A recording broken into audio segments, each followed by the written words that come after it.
Hello everyone, मेरा नाम अंशुल है और आज हम लोग पूरे के पूरे एनडीए के जो जी सेट का पार्ट है इंक्लूडिंग द साइंस जी के सारे क्वेश्चंस को डिस्कस करेंगे। इस क्वेश्चंस में कुछ थोड़ा बहुत जो प्लस माइनस रहा है हम आपको वो भी बताएंगे कि इसमें कई बार आंसर्स वेरिएट कर रहे हैं। ठीक है, so we will go on discuss it out. Patience रखिएगा, बहुत कुछ सीखने को मिलेगा। इट्स नॉट जस्ट कि सिर्फ हम आंसर की बता रहे हैं, हम आंसर की डिस्कस कर रहे हैं। That is the little difference. So over to with my friend. Hello ladies and gentleman. तो शुरू करते हैं बिना किसी डिले के। डिटेल में कंसेप्ट को भी क्लियर करेंगे। तो ना सिर्फ जो आपका ये पेपर हो गया है ये इसको कवर करेगा, बल्कि आने वाला जो आपका एनडी है उसके लिए भी बहुत हेल्पफुल रहने वाला है ये। तो बिना देरी के शुरू करते हैं। Let's begin with answer sir. चलिए, पहला क्वेश्चन जो आपको दिया गया है हमारे पास पार्ट बी के अंदर, विच of the following statement about the metamorphic rock is not correct. Not है क्लास, ठीक है। एक सबसे बड़ी प्रॉब्लम जो हम मिस कर जाते हैं जब हम पेपर को करते हैं, हम नॉट वर्ड के ऊपर ध्यान नहीं देते, यानी कि वो रॉन्ग स्टेटमेंट के बेसिस पे क्वेश्चन पूछ रहा है। इसका आंसर हमारे पास होगा डी। वो कहता है the rocks that originally were composed of one dormant minerals are often foliated by the metamorphism. ऐसा नहीं होता है क्लास, ठीक है। ये प्रोसेस फॉलो नहीं होगा, तो दिस स्टेटमेंट इज रॉन्ग। बाकी सारी स्टेटमेंट इसके अंदर आपके पास क्या रहेंगी? ट्रू। चलिए, नेक्स्ट क्वेश्चन की तरफ मूव करते हैं। क्वेश्चन नंबर है 52। ठीक है, this question this question is about the discontinuous separates की अर्थ के अंदर क्रस्ट और मेंटेन को क्या सेपरेट करता है। बहुत कॉमन क्वेश्चन है, बहुत इजी क्वेश्चन है क्लास। ठीक है, आंसर आपके पास क्या हो जाएगा? Mohorovicic discontinuity is the right answer. तो जो ये क्वेश्चन आपको अंशु सर ने बताया, ठीक है, इसके लिए हमने ज्ञानम के इंस्टाग्राम पेज पे जो रील्स डालते हैं उसमें हम लोगों ने ट्रिक भी डाल के रखी थी कुछ दिनों पहले। और वो ट्रिक बड़ी आसान थी। ट्रिक थी सीएम की आरबीआई के गवर्नर से हुई लड़ाई। ठीक है, तो ये डिसकंटिन्यूटीज के बारे में बताता है। पहली डिसकंटिन्यूटी जो क्रस्ट की दोनों अपर और लोअर क्रस्ट के बीच में होती है वो कोरनाड आ गई। उसके बाद मोहोविरिक आ गई। उसके बाद आर से आपके पास रेप्टाई और एल से आपके पास लेमन डिसकंटिन्यूटीज है। तो इस तरीके से आप डिसकंटिन्यूटीज को याद कर सकते हैं। ज्यादा डिटेल में देखना है तो आप इंस्टाग्राम पे, ज्ञानम के इंस्टाग्राम पे जाके ये ट्रिक को आप कैचअप कर सकते हैं। चलते हैं अगले क्वेश्चन की तरफ। चलिए, नेक्स्ट क्वेश्चन 53 है हमारे पास। Which of the following cities in the world would represent the greatest linear velocity of rotation of the earth. Plus question को मोल्ड करने की कोशिश की गई है according to the rotational velocity. Kampala Uganda में जो है, ये युगांडा आपके इक्वेटर के पास है और हम हमेशा पढ़ते हैं कि इक्वेटर के ऊपर रोटेशनल वेलोसिटी ज्यादा होती है। बाकी सारे के सारे शहर is near about your poles, ऊपर की तरफ जा रहे हैं। राइट आंसर इसके अंदर बी हमारे पास। ए क्या हो जाएगा? Kampala, that is the capital of Uganda. ठीक है, तो ये हो जाएगा। Moving to the next question 54। अब देखो क्लास, मैं बहुत समय से बच्चों को हमेशा बोलता हूं कि ज्योग्राफी में हर बार क्वेश्चन मैप बेस्ड जरूर होते हैं, है ना। मैप को हम निग्लेक्ट करते हैं, मैप निग्लेक्ट नहीं करना होता है। अगले दो क्वेश्चन मैप बेसिस पर, ठीक है। इस क्वेश्चन में मैं देख रहा हूं बड़े लोगों को कंफ्यूजन हो रही है। Seriously can't make it out कि क्यों कंफ्यूजन हो रही है।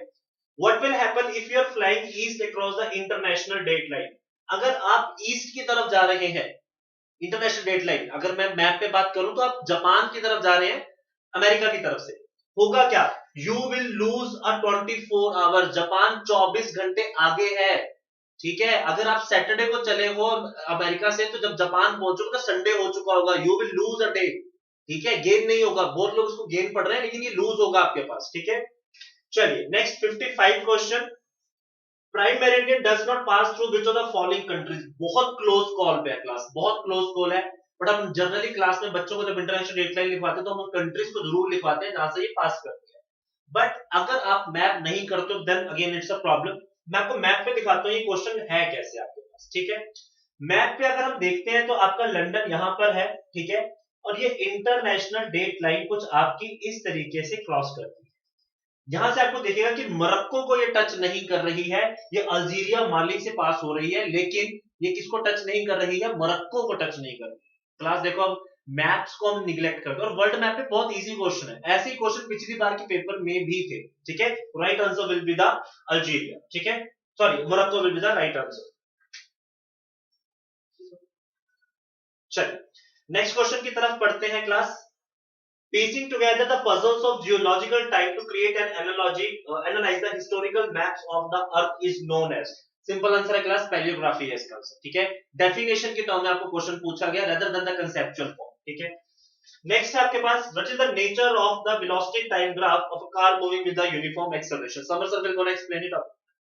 देखो, तो यहाँ पे सबसे पहली बात एक बार फिर से क्वेश्चन देख लेते हैं।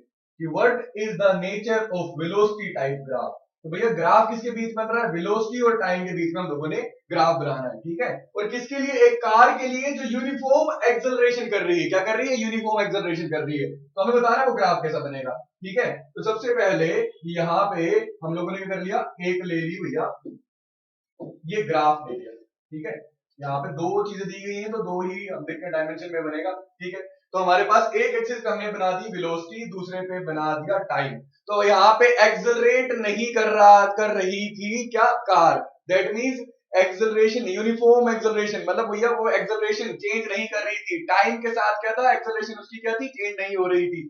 तो आपको एक स्ट्रेट लाइन मिलेगी। तो यहाँ पे आपको ऑप्शंस में भी दिख जाएगा स्ट्रेट लाइन। तो straight line will be the right answer here. अब चलते हैं अगले क्वेश्चन की तरफ। क्लास ये क्वेश्चन जैसे समर सर बता रहे हैं, देखो +1 के अंदर बहुत सिंपल तरीके से ये क्वेश्चंस आते हैं। हमारे को ग्राफिकल रिप्रेजेंटेशन है सेकंड चैप्टर, है ना। हम लोगों को लगता है कि नहीं भैया एनडीए भी आईआईटी जेई लेवल पे जाएगी। एनडीए की खासियत ये है कि वो आपको हर पैरामीटर पे चेक करेगी, आपके बेसिक कंसेप्चुअल्स क्लियर हुए हैं या नहीं हुए हैं। This is the moral idea of your NDA. इसको समझने की कोशिश करो class, that will help you, ठीक है। चलिए आगे की तरफ चलते हैं। We will move to the question number 58। Okay, this question will be again discussed by the Samar sir. देखो अगेन ये क्वेश्चन जो था ये भी बहुत बेसिक था, ठीक है। क्वेश्चन क्या था, the amplitude of sound wave is measured in units of, ठीक है। तो बहुत सारे बच्चों ने क्या करा, कहा कि क्वेश्चन ही गलत है। कैसे, उन्होंने कहा कि भैया यहाँ पे क्या पढ़ लिया, मेजर्ड इन यूनिट नहीं, उन्होंने सोचा कि भैया यहाँ पे साउंड के यूनिट्स साउंड के एम्पलीट्यूड के यूनिट पूछे हैं जो कि भैया डेसिबल होते हैं, ठीक है। लेकिन अगर मैं डेसिबल की बात करूं तो डेसिबल जो है वो कहां से डिराइव हुआ, प्रेशर से, ठीक है। तो यहाँ पे सही आंसर क्या हो जाएगा, pressure. Pressure will be the right answer here. यहाँ पे जो सही आंसर होने वाला है ये फोर कुछ नहीं, प्रेशर होने वाला है, ठीक है।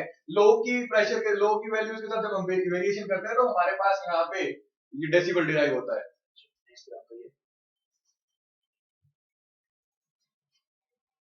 ठीक है जी, अगला क्वेश्चन क्या है देखते हैं। अगला क्वेश्चन क्या है, यहाँ पे कहता है current, a current of 0.6 ampere, ठीक है। एक करंट है, ठीक है, और करंट देख रखा कितना है, 0.6 ampere is drawn by electrical bulb in 10 minutes, ठीक है।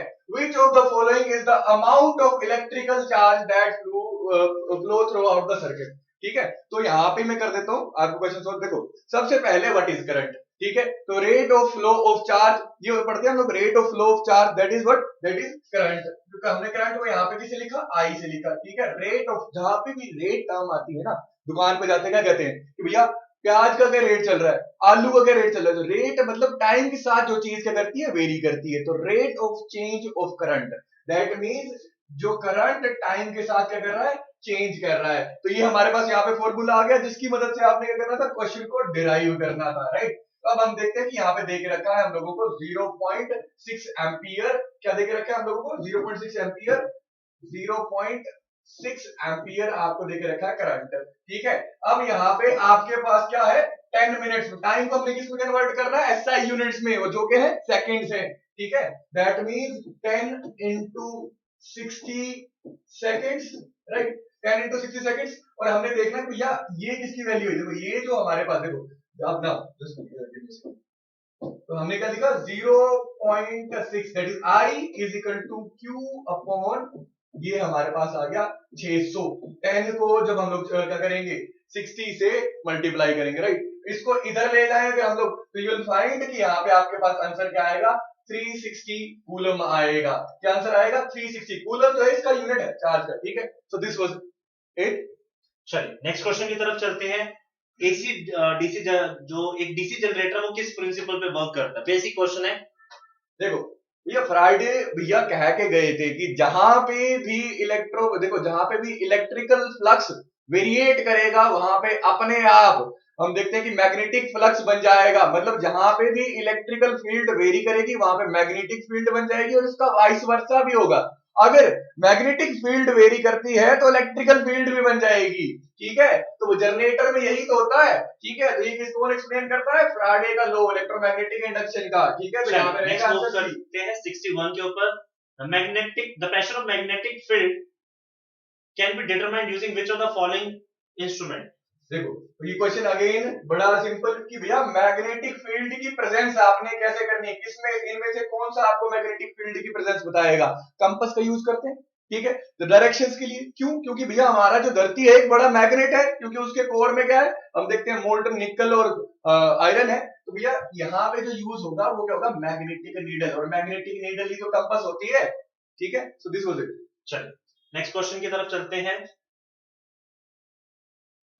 जो अगला क्वेश्चन आपके पास यहाँ पे है वो अगेन आपको साइंस से ही है। 62 क्वेश्चन कि which of the following statement is about speed and velocity is correct। देखो बिल्कुल सिंपल क्वेश्चन है, बेसिक्स को टेस्ट करता हुआ। अब इसको ये करके स्टेटमेंट देखेंगे और कहां पे क्या गलत है। Speed and velocity both are vector quantities. ठीक है, तो हमें पता है ना कि वेक्टर क्वांटिटी क्या होती है, जो सिर्फ क्या सिर्फ और सिर्फ हम लोग मैग्नीट्यूड से नहीं बता सकते, मैग्नीट्यूड के साथ हमें डायरेक्शन भी बताने पड़ेगी, राइट। तो स्पीड के लिए कभी आपने गाड़ी में कहीं जा रहे हो, आपने कहा कि मैं 20 किलोमीटर प्रति घंटा की रफ्तार से जा रहा हूँ नॉर्थ की तरफ, कहते हो ऐसे नहीं कहते हो ना, दैट इज स्पीड। ठीक है, तो स्पीड क्या नहीं है, वेक्टर क्वांटिटी नहीं है, तो यहीं पे ये गलत हो गया। उसके बाद कहा कि दोनों क्या है, स्पीड और हमारे पास वेलोसिटी वेक्टर स्केलर क्वांटिटी है। देखो जब भी हम एस्केप वेलोसिटी की बात करते हैं तो हमें सीधा पता है कि सीधा सर के ऊपर, सीधा कैसा, वर्टिकली। ठीक है, तो डायरेक्शन की भी इंपॉर्टेंस आती है ना इसमें वेलोसिटी में, तो वेलोसिटी क्या है, वेक्टर क्वांटिटी, तो ये भी गलत हो गया। अब यहाँ का speed is vector quantity and velocity is scalar quantity, उल्टा कर दिया। बचा क्या, last option, speed is scalar and velocity is vector, तो ये रहेगा आपका सही जवाब। तो अगर अगेन क्लास आप देख रहे हो फिजिक्स का बड़ा बेसिक सा क्वेश्चन, ठीक है। अ टेम्पटेशन इज की इन द एनडीए यार, आपको सिर्फ क्वेश्चन ढूंढने होते हैं। हम वो ना आलस करते हैं, पिछला क्वेश्चन देखा न्यूमेरिकल सॉल्व नहीं हुआ यार, अगले दो की लंका लगा देते हैं। वो लंका मत लगाया करो यार, नहीं कुछ पता है छोड़ो, आगे की तरफ बढ़ो। बहुत बच्चे स्मार्ट वर्क करते हैं तो पेपर भी क्लियर होता है, ठीक है। चलिए 63 again a very basic question यार, bronze is an alloy of. देखो सबसे पहले यहाँ पे हम देखेंगे व्हाट इज अलॉय। ठीक है, ज्यादातर हम मेटल और नॉन मेटल में कंफ्यूजन करते हैं। ठीक है, जितनी भी मेटालिक बॉडीज दिखती हैं कोई भी प्योर मेटल नहीं होता, गोल्ड को छोड़ के, गोल्ड भी 24 कैरेट का है तभी। तो भैया अलॉयज में क्या है, हमने एक से ज्यादा मेटल्स का मिक्सचर बनाया हुआ है, और उसी में हम देखते हैं एक अलॉय का क्या, ब्रोंज, जिसमें हम क्या करते हैं, टिन। तो भैया यहाँ पे Sn जो है ना, ये टिन का केमिकल रिप्रेजेंटेशन है, और भैया कॉपर, कॉपर और टिन को मिला देंगे तो क्या बनेगा, ब्रोंज बनेगा। तो ये रहा आपका सही जवाब। चलिए नेक्स्ट क्वेश्चन देखते हैं। which of the following salts does not possess the water of crystallization। देखिए अब यहाँ पे वाटर ऑफ क्रिस्टलाइजेशन की बात करते हैं, तो अगर मैं आपको लेमन लैंग्वेज में बताऊं तो जब भी इनका केमिकल फॉर्मूला लिखेंगे, जैसे फॉर एग्जांपल ब्लू पेट्रोल का, इनमें से एक का देख लेते हैं। ठीक है, तो ये क्या होता है, कॉपर सल्फेट होता है CuSO4। ठीक है, लेकिन सिर्फ इतना नहीं होता है, आगे क्या होता है, XH2O। जब ये सॉलिड स्टेट में होता है ना, तो इसके अंदर ये नमी को सोखता है। ठीक है, तो इसके क्रिस्टल के अंदर कितने वाटर के मॉलिक्यूल है, उस चीज को रिप्रेजेंट करती है टर्म। ठीक है, तो भैया यहाँ पे पोटेशियम मैग्नेट हो गया, चाहे ब्लू पेट्रोल हो गया, चाहे वॉशिंग सोडा हो गया, इन तीनों के फॉर्मूला के आगे आपको XH2O मिलेगा। दैट मींस जब ये सॉलिड फॉर्म में होंगे, क्रिस्टल फॉर्म में, तो यहाँ पे वाटर के आपको क्या मिलेंगे, वाटर के मॉलिक्यूल्स भी यहाँ पे इनके साथ अटैच मिलेंगे। लेकिन मोहर साल्ट जो है ये एक डबल साल्ट है, दो साल्ट आपस में जुड़े होते हैं, बाइंडिंग के लिए जगह नहीं बचती है वाटर के लिए, इसीलिए इसका हम देखते हैं कि इसके साथ वाटर मॉलिक्यूल्स नहीं होते हैं। चल नेक्स्ट क्वेश्चन की तरफ चलते हैं क्लास, क्वेश्चन नंबर 65। ठीक है, जो 65 क्वेश्चन है, अगेन ये साइंस का क्वेश्चन है कि भैया चींटी का डंक जो है, देखो बहुत आसान क्वेश्चन, चींटी का डंक जो है उसमें कौन सा क्या होता है, एसिड होता है। देखो कुछ बच्चों ने क्या पढ़ के रखा होता है यहाँ पे, फॉर्मिक एसिड। ठीक है, क्या फॉर्मूला होता है, HCOOH।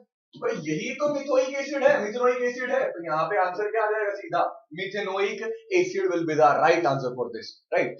नेक्स्ट देखते हैं, liquid vegetable oils are converted to solid margarine by use of.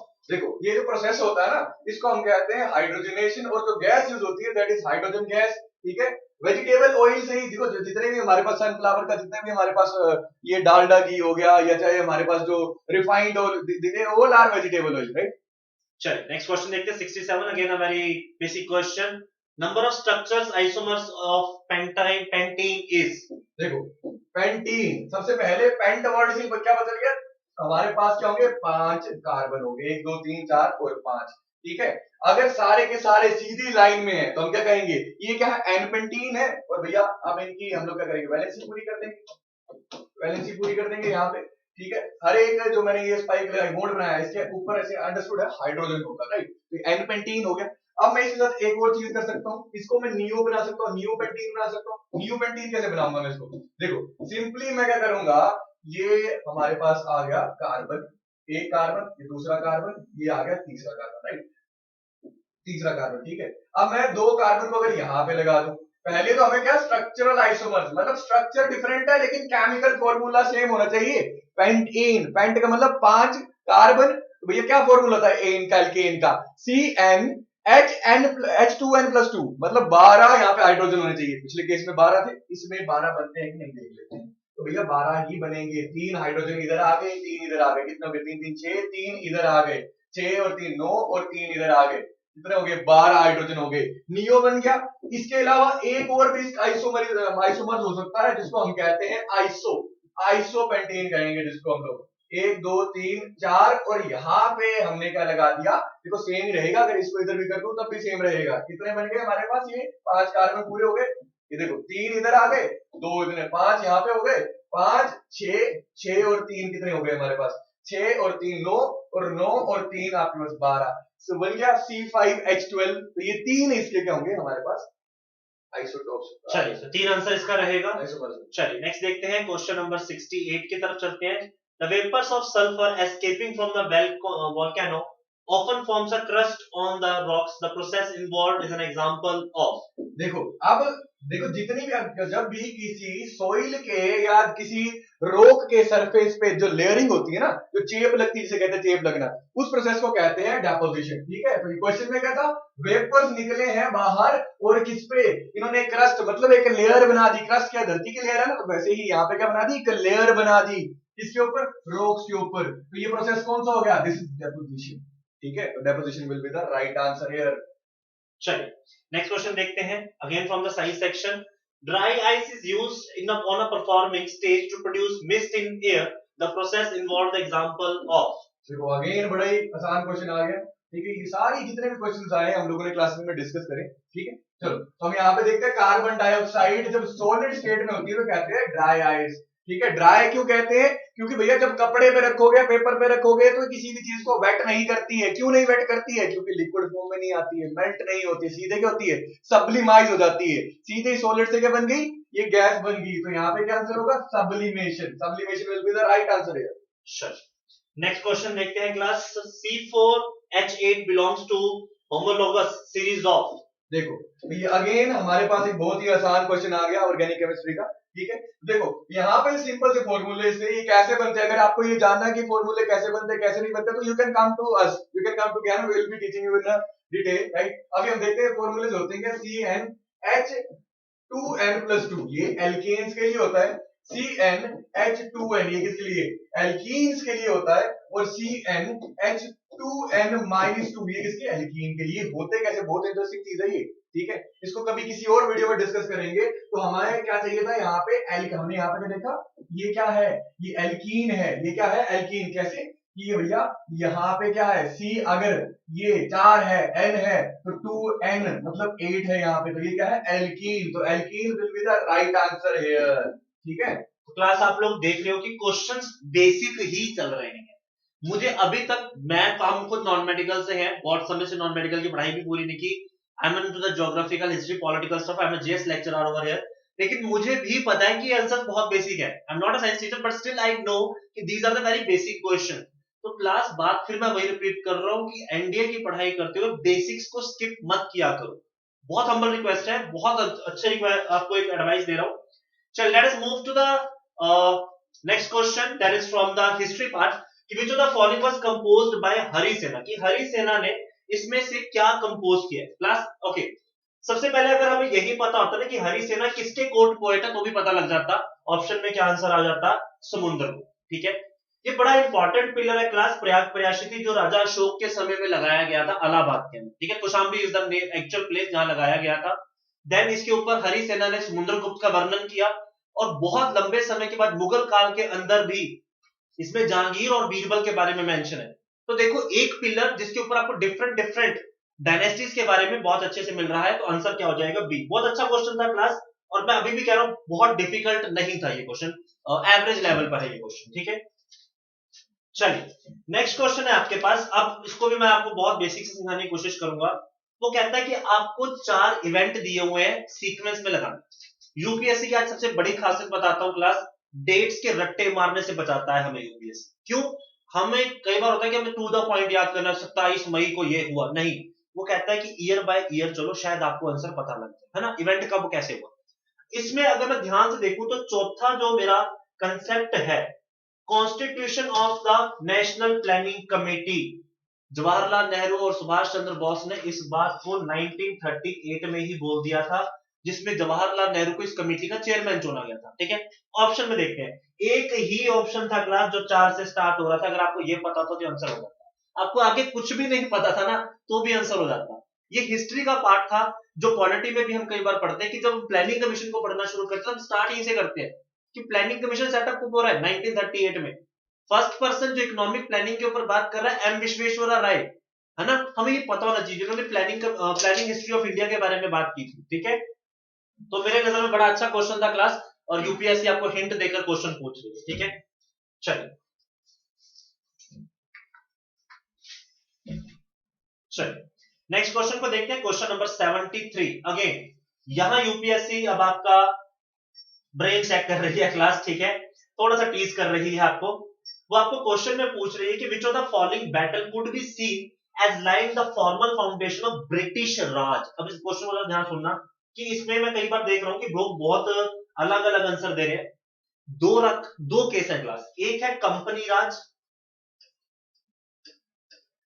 ठीक है, जो कब से कब चल रहा है, 1757 से लेकर 1857 तक।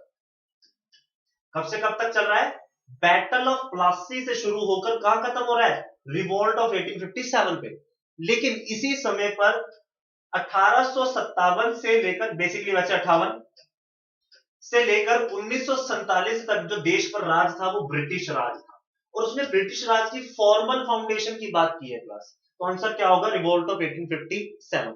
मैं आपको ना इसकी कुछ टर्म्स बताता हूं जो आपको आगे के लिए हेल्प करेगी, जो इस सब में मेंशन भी है। ठीक है, battle of Plassey political level पर नींव रखती है आपकी कंपनी राज की। कंपनी को पॉलिटिकल राज मिलता है, डुअल गवर्नमेंट की जो शुरुआत होती है हम वहां से।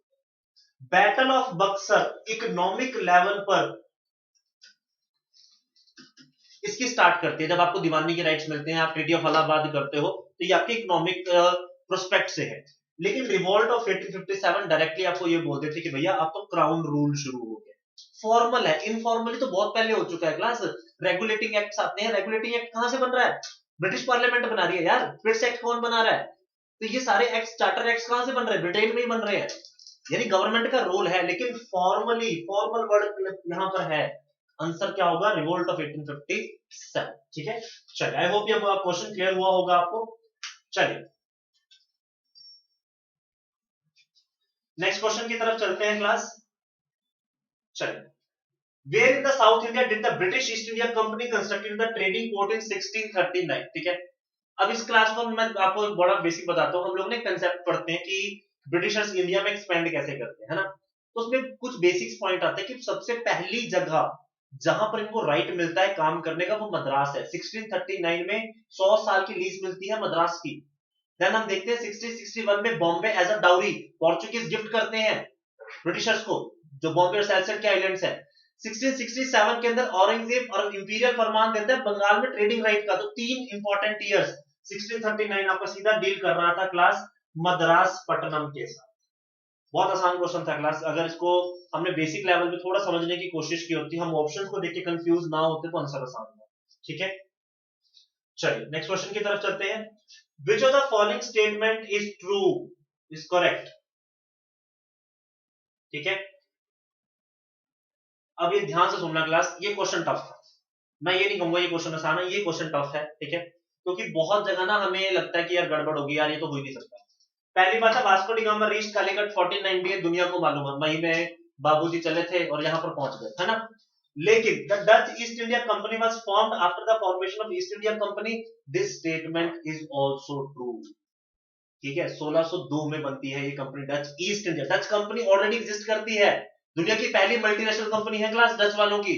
ठीक है, इंडिया में थोड़ा सा लेट आते हैं, 1599 में क्वीन एलिजाबेथ के टाइम पर आपकी ईस्ट इंडिया कंपनी का निर्माण होता है, उसको चार्टर मिल जाता है, लेकिन वो आती इंडिया में लेट है, लेकिन बनती पहले है। डच ईस्ट इंडिया कंपनी बनती बाद में, लेकिन पहुंच पहले जाती है। तो ये आपको ध्यान रखना है क्लास, क्वेश्चन की दोनों स्टेटमेंट ट्रू होंगी। ठीक है, दोनों स्टेटमेंट इस क्वेश्चन के अंदर आपकी ट्रू होंगी। ठीक है, चलो नेक्स्ट है आपके पास, in India the cultivable land which is left uncultivated for more than a year less than 5 year is labelled as. एक साल से लेकर 5 साल के बीच में अगर हमने किसी लैंड पर कोई काम नहीं किया तो किस कैटेगरी में जाएगा? आंसर इसका होता है C, fallows other than the current fallows. ठीक है, लैंड जो कल्टिवेबल नहीं होती उसी के लिए स्टेटमेंट एज इट इज पूछी गई है, डायरेक्ट डेफिनेशन की फॉर्म में क्वेश्चन है। ठीक है, चलिए let us move to the next question, question number 77, again a bit of the map based question. The portion of the great artesian basin in Australia is located in. ठीक है, ये Australia के map में ना class western side पे ना north से लेकर साउथ की टेरिटरी बनाते हैं। ठीक है, तो वो कह रहा है कि कौन से पार्ट पर है। अभी क्लास क्वेश्चन थोड़ा सा कंट्रोवर्शियल है, आपको ध्यान देना है। इसमें क्वीनलैंड का पोर्शन भी आता है, इसमें नॉर्थ टेरिटरी भी आती है। ठीक है, तो ये क्वेश्चन थोड़ा सा कंट्रोवर्शियल है, इसका राइट आंसर क्या रहेगा ये हमें देखना पड़ेगा, क्योंकि जब हम इसको सर्च करते हैं तो हमें देखने को मिलता है कि दोनों टेरिटरीज इसका पार्ट बनाती है। ठीक है, मैक्सिमम जगह लोगों ने इसको क्वींसलैंड मार्क किया हुआ है, तो वी हैव टू सी कि कौन सा पोर्शन इसका मेजर बनाता है। तो मेरे हिसाब से वैसे तो क्वींसलैंड है जो मेजर पोर्शन बनाता है इसका, बट नॉर्थ टेरिटरी को भी कई जगह पे इसको मार्क किया गया। थोड़ा सा कंट्रोवर्शियल क्वेश्चन है, we will have to cross check it according to the answer key given by the your NCERT, क्योंकि ये एनसीईआरटी की बेसिस पे चलता है। Google search will not be considered as a right one, ये ध्यान रखना। गूगल के आंसर्स कई बार मैच नहीं करते हैं यूपीएससी के साथ, NCERT will become a base. Next question आपको इसका एविडेंस देता है। अब वो कहता है कि कौन सी स्टेटमेंट ट्रू है। ठीक है, वो कहता है करेक्ट, आर करेक्ट। ठीक है, क्वेश्चन के अंदर वो आपको क्या बोल रहा है, आर करेक्ट है आपके पास। ठीक है, or correct. India has one of the longest navigable inland water network in the world, गलत है आपके पास। ठीक है, India's inland water transport present helps the 25% total cargo movement, ये भी गलत है, 6% है। एनसीईआरटी में साफ लिखा हुआ है अबाउट 111 inland water जो वेज हैं आपके पास। ठीक है, वो national water under has been declared as a national waterways under the national water act of 2016। ठीक है, तो इसके अंदर हमें देखने को मिलता है कि इस एक्ट के तहत हमारे पास कितने इनलैंड वाटर वेज है, 111 है आपके पास। ठीक है, तो हम यहां पर देखेंगे कि इसका आंसर क्या होगा, ओनली थर्ड। सिर्फ तीसरी स्टेटमेंट ही इसमें करेक्ट है क्लास, बाकी स्टेटमेंट इसके हमारे पास क्या गलत है। आंसर क्या हो जाएगा, सी हो जाएगा। ठीक है, चलिए नेक्स्ट क्वेश्चन की तरफ चलते हैं क्लास। ओके, बड़ा मजेदार क्वेश्चन है class, straight forward question, Indian transportation system से पूछ लिया गया है। मैच करते हैं। ठीक है, सबसे पहले हम लोग देखते हैं कि नॉर्थ वेस्टर्न कौन सा है। नॉर्थ वेस्टर्न है जयपुर। नॉर्थ ईस्ट फ्रंटियर यानी कि असम मेघालय त्रिपुरा मिजोरम वाले हिस्से में एक ही रेलवे जोन है, मालेगांव गुवाहाटी। ठीक है, नॉर्थ ईस्टर्न है आपके पास गोरखपुर, और ईस्ट सेंट्रल है आप, सॉरी हाँ ईस्ट सेंट्रल आपके पास हो जाए, सॉरी एक मिनट बस थोड़ा सा मिस्टेक हो गई मुझसे। ठीक है, सबसे पहले हम लोग देख रहे हैं कि नॉर्थ ईस्टर्न गोरखपुर है। ठीक है, ईस्ट सेंट्रल हाजीपुर है, north east frontier Malegaon Guwahati, और नॉर्थ वेस्टर्न आपके पास क्या है, जयपुर। ठीक है, इसको मैंने याद करने का तरीका रखा हुआ था एक सर्कल की फॉर्म में, कि आप इसको इस तरीके से करो, नॉर्थ साउथ ईस्ट और वेस्ट। इंडिया की जो 4 मेजर सिटीज हैं, दिल्ली, चेन्नई, मुंबई और Calcutta, these are the 4 headquarters. आपके बाद आपकी सेंट्रल कमांड है, north central, east south central, east central, west central. बाद बाद वाले ऊपर है, पूर्व वाले साइड में है। ठीक है, Allahabad and Secunderabad, Hajipur and your Bilaspur, तो इधर ऐसे हो जाएंगे। इसको याद करने का तरीका कुछ ऐसे बनाओ क्लास, बहुत जल्दी आसानी से याद होंगे। तो ये ऑप्शन भी आपका जाएगा B, B is the right answer in this case. ठीक है, चलिए क्वेश्चन नंबर 80। ठीक है, which one of the following statement is not correct about the, not correct पूछा है। ठीक है, अब क्लास पूरा ध्यान से सुनना है इसको, नॉट करेक्ट के अंदर चल रहा है। अगर आपने कभी भी ध्यान से शैडो जोन्स पढ़े हैं वो अर्थ पे के, तो आपको लास्ट स्टेटमेंट से पता लग जाता, P wave have a maximum area covered under its shadow zone. तो पी नहीं होता है, सबसे बड़ा शैडो जोन होता है आपकी सेकेंडरी का। तो ये आपके पास एक स्टेटमेंट अगर आपको पता होती, बाकी का आपको कोई कहानी नहीं पता थी, तो भी आपका आंसर पता लग जाता, इतना डिफिकल्ट प्रोसेस नहीं था। ठीक है, चलिए नेक्स्ट क्वेश्चन देखते हैं class, move to question number 81। चलिए again the science portion comes, I will like to call Samar sir. आइए सर, क्वेश्चन देखते हैं। The commercial unit of electric energy is kilowatt, what is equal to. देखो पहले तो question तुम देखो, ठीक है, commercial unit of electrical energy in kilowatt. ठीक है, ये एनर्जी की यूनिट दे दी हो किलो वोल्ट में, ठीक है, तो आपको क्या करना है यहाँ पे कि देखना है कन्वर्ट करके कितना होता है। जब इसको हम कन्वर्ट करेंगे, ठीक है, तो कन्वर्ट करने के लिए कुछ भी नहीं, ठीक है, हम लोग देखते हैं कि अगर इसको जूल्स में कन्वर्ट करते हैं तो 1 kilo volt will be it is equal to 1000 joules per second, ठीक है। तो अब हमने क्या करना है, यहाँ पे किलो वोल्ट आर है ना, तो किलो वोल्ट आर को किस में डिवाइड हमने क्या करना है, सेकंड्स में निकालना है आर को। तो आर एक घंटे में कितने मिनट है, 60 मिनट, और 60 मिनट में कितने सेकंड है, 60 सेकंड है, तो ये कितना हो गया 3600, ठीक है। तो अब इसको क्या करेंगे, 3600 सेकंड से क्या कर देंगे, मल्टीप्लाई कर देंगे जी, सेकंड से सेकंड कट गया, हमने क्या करना है जूल्स में निकालना है ना, ठीक है। तो ये क्या आ गया आपके पास 3 6 और कितने जीरो हो गए 5, 1 2 3 4 और 5, लेकिन यहाँ पे इसको क्या बनेगा, ये बनेगा 36 into 10 to power 5, लेकिन यहाँ पे तो ये ऑप्शन में था नहीं, ठीक है। अगर मैं क्या कर दूं, यहाँ पे ये ऐसे लिख दूं 3 पॉइंट, देखो 10 इधर लगा दिया मैंने, डिवाइड कर दिया, ये पॉइंट नहीं है, ठीक है, और 10 इधर लगा दिया, तो ये क्या हो जाएगा 3.6 into 10 to power 6 जूल्स, जो कि ऑप्शन नंबर ए है। तो ऑप्शन नंबर ए क्या है, यहाँ पे सही जवाब हमारा बन जाता है, ठीक है। चलते हैं अगले क्वेश्चन की तरफ। एक सेकेंड, अब अगला क्वेश्चन जो है, ठीक है, इसमें हम लोग देखते हैं कि क्या क्या चीजें सही है क्या नहीं है। तो पहले हमारे पास जो कहता है कि सोलिनॉइड होता क्या है, देखो सोलिनॉइड इज नथिंग, इलेक्ट्रोमैग्नेटिक तरीका ऐसा होता है जिसमें हम देखते हैं इलेक्ट्रिकल फील्ड कंटीन्यूअसली वेरी करती रहती है, ठीक है। तो यहाँ पे बहुत सारी स्टेटमेंट्स दी थी, ठीक है, वीडियो बहुत लंबी खींच जाएगी, हम लोग क्या करते हैं लास्ट स्टेटमेंट देखते हैं कि भैया if a soft iron bar is inserted inside the solenoid the magnetic field remain the same। देखो सोलिनॉइड जो है वो अपने आप में एक सिस्टम है, जब भी उसमें कोई बाहर से चीज ऐड ऑन होगी तो क्या होगा, वहां पे उसको इंपैक्ट करेगी, और जैसे ही हमने यहाँ पे करा है, हमने क्या ऐड करा है यहाँ पे, एक हमने सॉफ्ट सी वायर ऐड करी है जिससे, और वो भी इसकी आयन की, ठीक है, तो जिससे क्या होगा उसका, हम देखते हैं कि टोटल जो हम देखते हैं मैग्नेटिक फील्ड है वो क्या हो जाएगी, इंक्रीज हो जाएगी, ठीक है। तो ये स्टेटमेंट क्या होगी आपकी, गलत हो गई, तो यहाँ पे या यहाँ पे क्या था, नोट करेक्ट, बाकी तीनों सही होंगे ऑब्वियसली, एक इज नोट करेक्ट है ना, मतलब एक हमें बतानी है, तो ये राइट आंसर क्या आ गया, डी आ गया। इस तरीके से आप टाइम बचा के एग्जाम में भी क्वेश्चन सोल्व कर सकते हो, ठीक है। चलते हैं अगले क्वेश्चन की तरफ, ठीक है।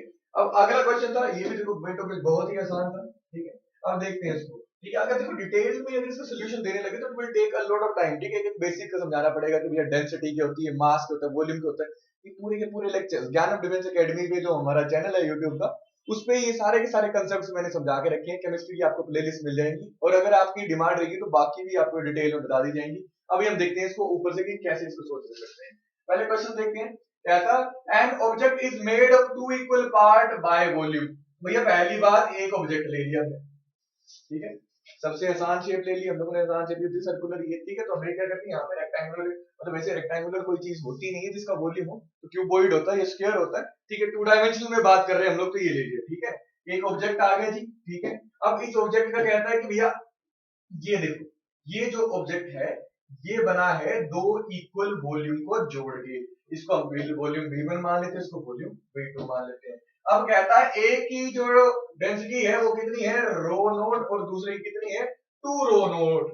दैट मींस ये वाला जो है, ठीक है, इतने वॉल्यूम में, ठीक है, मान लो, अब इसको देखो, मान लो 1 सेंटीमीटर क्यूब, मान लो इसको, मान लो 1 सेंटीमीटर क्यूब में यहाँ पे 10 ग्राम चीज डाली हुई थी, तो यहाँ पे वॉल्यूम तो सेम ही ना, V2 भी सेम हुई, तो क्या है यहाँ पे एक ही है, तो मतलब 1 सेंटीमीटर क्यूब में 20 हम लोगों ने क्या डाली हुई है, 20 यहाँ पे सेंटीमीटर, सॉरी 20 ग्राम की चीज डाली हुई है। तो अब क्या पूछा है कि भैया इसका टोटल एवरेज, ठीक है, इसकी एवरेज डेंसिटी क्या होगी, तो सीधी सी बात है, इसमें कुछ करने वाली बात नहीं, ठीक है। ये आ गई आपके पास डेंसिटी, ठीक है, प्लस हम देखते हैं कि ये दोनों ओवरऑल डेंसिटी आ गई इसकी, रो 1 और 2 रो 2, और देखो अब 2 कॉलम थे, तो क्या करेंगे, इसको 2 से डिवाइड कर देंगे, एवरेज का सिंपल फॉर्मूला, ठीक है। तो ये क्या हो गया 3/2, यहाँ पे आ गया आपके पास आंसर बी, ठीक है। तो ये आ गया आपके पास सही आंसर, ठीक है जी।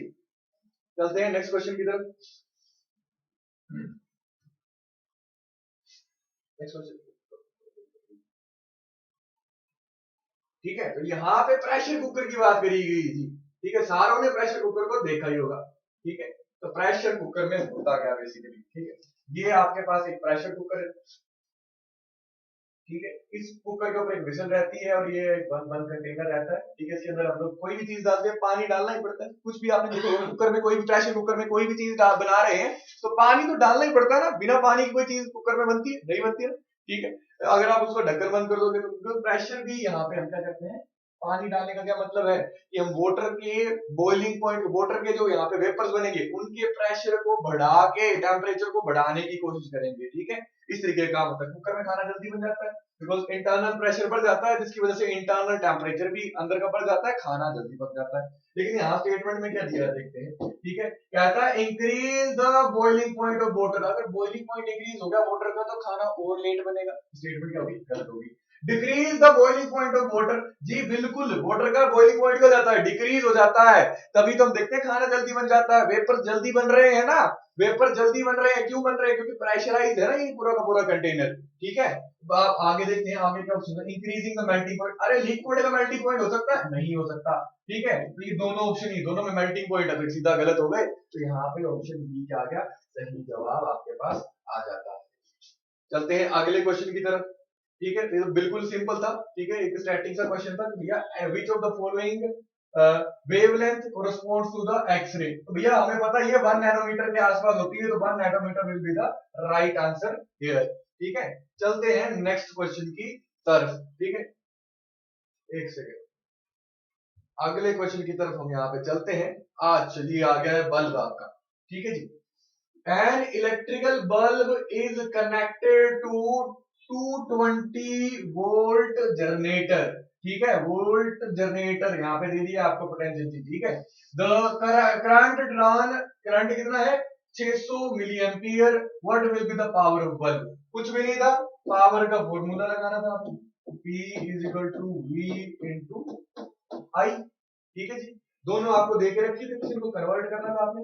यहाँ पे ये देखो, इसको अगर हमें 600 मिली एम्पियर को एम्पियर में कन्वर्ट करना है तो इसको 10⁻³ के साथ क्या करना पड़ेगा, मल्टीप्लाई करना पड़ेगा, ठीक है। सॉरी -3 के साथ इसको क्या करना पड़ेगा, मल्टीप्लाई करने पड़ेगा, ठीक है। मेगा यहाँ, सॉरी मेगा है यहाँ पे, ठीक है, मिली मेगा है, ठीक है। तो हम देखते हैं इसके साथ मल्टीप्लाई करना पड़ेगा, तो आपके पास क्या आ गया, देखो ये देखो, बच्चे ने सोल्व करके रखा हुआ, ठीक है। सो सिंपल, आपने मल्टीप्लाई कर देंगे तो आपके पास 132 वोल्ट यहाँ पे क्या आ जाएगा, सही आंसर यहाँ पे आ जाएगा। थोड़ा कैलकुलेशन वाला पार्ट है, मैं आपके लिए छोड़ रहा हूँ क्योंकि वीडियो बहुत ज्यादा खींच जाएगी, ठीक है। कैलकुलेट करके आपके पास सही आंसर आ जाएगा। चलते हैं अगले क्वेश्चन की तरफ, ठीक है जी। कहता है अगला क्वेश्चन, देखो अब ये साउंड, देखो जब भी हम एनडी की बात करते हैं तो पता है ये क्वेश्चन कहां से आएगा, साउंड से आएगा, ईएम वेव से आएगा, वेव्स एंड वाइब्रेशंस में आएगा। इसमें ईएम वेव्स भी होगी, लाइट भी कवर हो गया, ऑप्टिक्स भी कवर होगी, और बाकी अगर हम लॉन्गिट्यूडिनल वेव की, मैकेनिकल वेव की बात करें तो शॉक वेव वो बच गई, और क्या बच गई, साउंड वेव। तो साउंड वेव तो इंपॉर्टेंट है ही, यहाँ से क्वेश्चन तो हर बार आना ही है। ज्यादातर क्वेश्चन वहीं से आएंगे, न्यूटोनियन फिजिक्स से आगे, थोड़ी इलेक्ट्रिसिटी एंड मैग्नेटिज्म से आगे, 4-5 टॉपिक है, ठीक है। चलो देखते हैं, when the pitch of sound increase, जब साउंड की पिच इंक्रीज करी जाती है, which one of the following increase, ठीक है। तो साउंड की जो पिच होती है किसके साथ एसोसिएटेड होती है, फ्रीक्वेंसी के साथ। फ्रीक्वेंसी बढ़ेगी तो पिच भी बढ़ेगी, डायरेक्टली प्रोपोर्शनल होते हैं, ठीक है। तो आंसर क्या होगा यहाँ पे, डी सही जवाब होने वाला है, ठीक है। अगले क्वेश्चन की तरफ जाते हैं। अगेन एक केमिस्ट्री का क्वेश्चन आया, बहुत आसान क्वेश्चन आया भैया। ये पूरी की पूरी सीरीज होती है, ठीक है। ये आपको देख सकते हैं, डिटेल में देखना। देखो अगर आपको क्रैमिंग करनी है तो फिर तो आपको बुक्स मिल ही जाएगा, समझना है तो come to us, I am repeating it again and come to us, ठीक है। देखो ये होता क्या है, ये पूछा रिएक्टिविटी सीरीज विद वाटर। अब ये रिएक्टिविटी सीरीज बताती क्या है कि भैया मेटल्स जो है, यहाँ पे इस रिएक्टिविटी सीरीज में मेटल्स को अरेंज करा जाता है। अब किसके बेसिस पे, भैया उनकी रिएक्टिविटी के बेसिस पे, इंक्रीजिंग या डिक्रीजिंग ऑर्डर पे, ठीक है।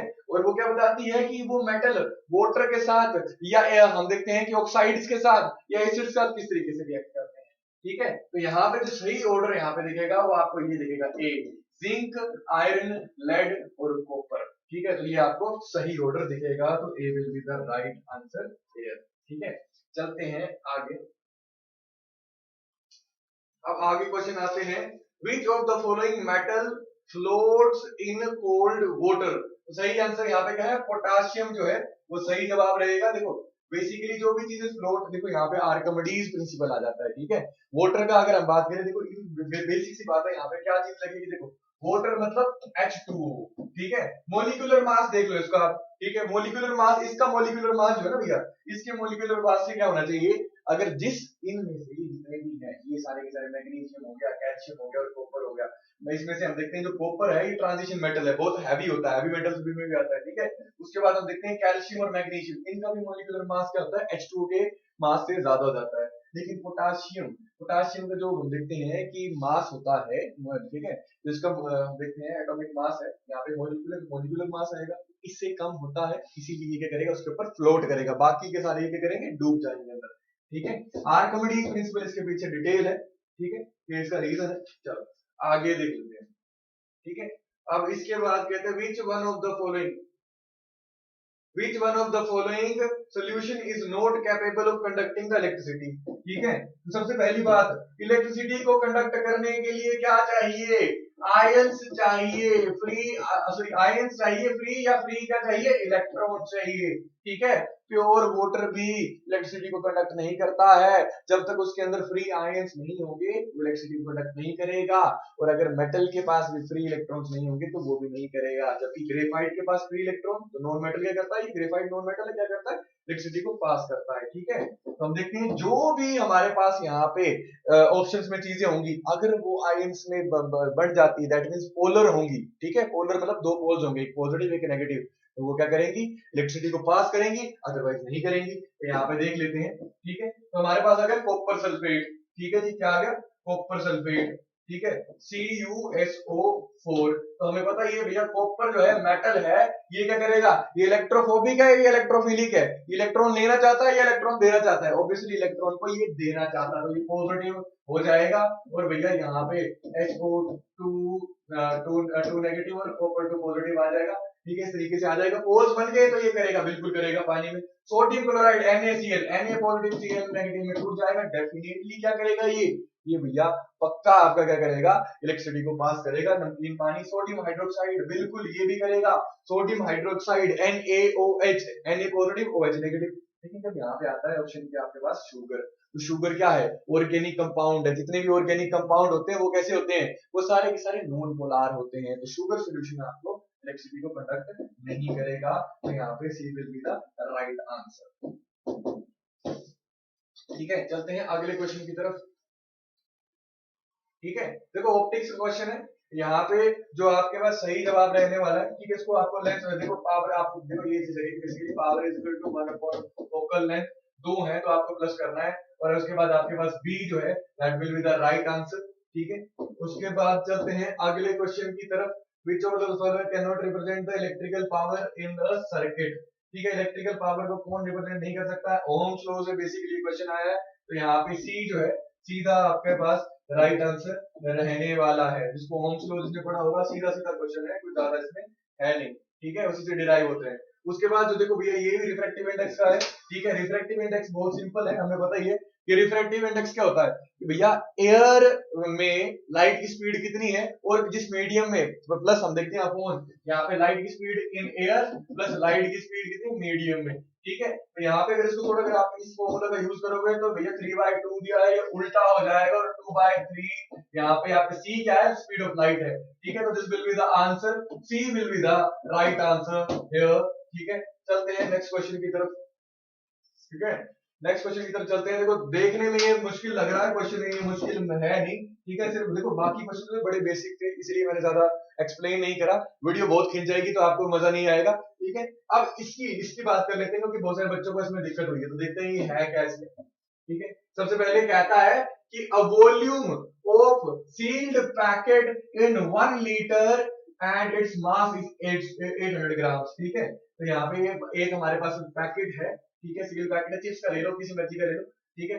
800 ग्राम भाई साहब का वजन है, ठीक है। और वॉल्यूम कितनी है इसकी, वॉल्यूम की बात करें तो कितनी वॉल्यूम मतलब कितना स्पेस घेर के रखा है 3 डायमेंशनल यूनिवर्स में, तो कितना घेर के रखा है इसने, 1 लीटर घेर के रखा है। 1 लीटर को सेंटीमीटर क्यूब में कन्वर्ट कर दूंगा, अगर आगे काम आएगा, ये पता चलेगा क्यों कन्वर्ट कर रहा हूँ, ठीक है।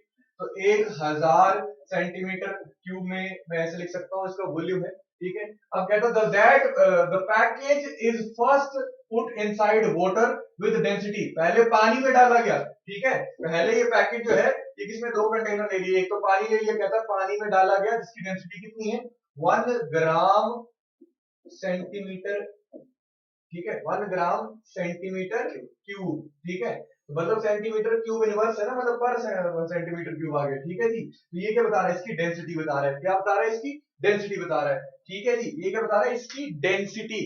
और दूसरे को हम लोग देखते हैं, दूसरे की बात करूं मैं, तो दूसरा कहता है कि एक और लिक्विड है हमारे पास, लिक्विड बी, ठीक है, जिसकी डेंसिटी कितनी है 1.5 ग्राम पर सेंटीमीटर क्यूब, ठीक है। तो कहता है इनमें से कौन सी स्टेटमेंट सही है, ठीक है, तो स्टेटमेंट देख लेते हैं, फिर देखते हैं इसमें करना क्या है। स्टेटमेंट कहता है the packet will float in both liquid, packet will sink, मतलब सिंक और फ्लोट का आ गया, तो ये क्या आ गया, आर्किमिडीज प्रिंसिपल आ गया। तो भैया इसकी डेंसिटी निकाल लीजिए।